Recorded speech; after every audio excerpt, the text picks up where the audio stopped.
नमस्कार, मैं हूं आयुषी शर्मा और आप देख रहे हैं आंखें न्यूज 24।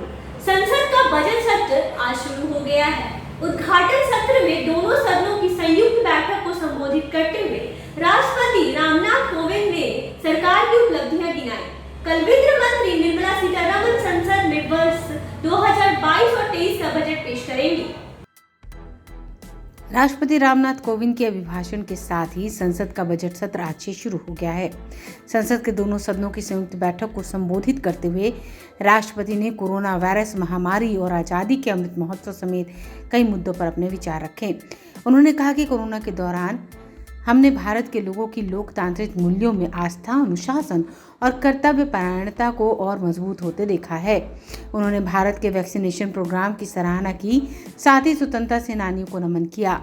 राष्ट्रपति ने 64,000 करोड़ की लागत से शुरू हुए राष्ट्रीय हेल्थ इंफ्रास्ट्रक्चर मिशन की भी सराहना की और कहा कि इससे वर्तमान की नहीं बल्कि आने वाली स्वास्थ्य जरूरतों को भी पूरा किया जा सकेगा।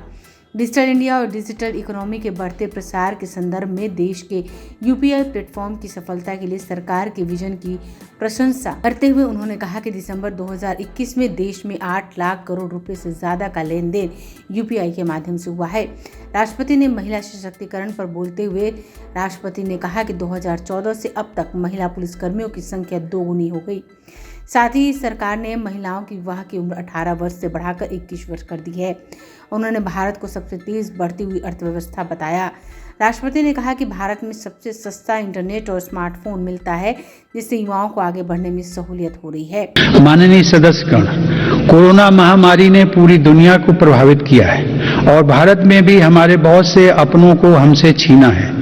इन परिस्थितियों में केंद्र से लेकर राज्यों तक हमारी सभी सरकारों, स्थानीय शासन और प्रशासन, हमारे डॉक्टर्स, नर्सेज और हेल्थ वर्कर्स, हमारे वैज्ञानिकों और उद्यमियों सभी ने एक टीम के रूप में काम किया है।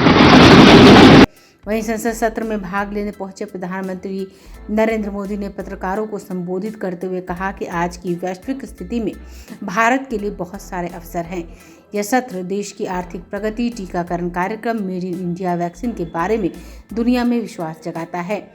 इस दौरान पीएम मोदी ने विपक्षी दलों के सांसदों से बजट सत्र के दौरान शांतिपूर्ण रवैये की उम्मीद जताई। केंद्रीय वित्त मंत्री निर्मला सीतारमण कल यानी 1 फरवरी को लोकसभा में वित्तीय वर्ष 2022-23 का बजट पेश करेंगी। यह सत्र ऐसे समय में हो रहा है जब 5 राज्यों में विधानसभा चुनाव होने वाले हैं। ऐसी स्थिति में विपक्ष सरकार को हर तरफ से घेरने की कोशिश करेगा ताकि उसका मुद्दा चुनावी फायदा उठा सके। लेकिन सरकार की विपक्ष के हमलों का जवाब देने के लिए भी पूरी तरह से तैयार दिख रही है। चुनाव को देखते हुए यह अनुमान लगाया जा रहा है कि कुछ लोक लुभावन वादे बजट में किए जा सकते हैं, लेकिन यह भी तय है कि सरकार आर्थिक मोर्चे पर किसी तरह का रिस्क नहीं उठाएगी। आज की वैश्विक परिस्थिति में भारत के लिए बहुत अवसर मौजूद है। ये बजट सत्र विश्व में सिर्फ भारत की आर्थिक प्रगति, भारत में वैक्सीनेशन का अभियान, भारत की अपनी खोजी हुई वैक्सीन पूरी दुनिया में एक विश्वास पैदा कर रही है। अगर आपने अभी तक हमारे चैनल को सब्सक्राइब नहीं किया है तो तमाम और बड़ी खबरों के लिए हमारे चैनल को सब्सक्राइब करें और देखते रहें आंखें न्यूज 24, नजर हर खबर पर। क्या आप पत्रकारिता के क्षेत्र में अपना कैरियर बनाना चाहते हैं? तो आज ही royal Ashoka institute of mass communication and journalism में अपनी जगह सुनिश्चित करें। आर्यभट्ट ज्ञान विश्वविद्यालय पटना से मान्यता प्राप्त 100% प्लेसमेंट के साथ royal Ashoka institute of mass communication and journalism नामांकन जारी है।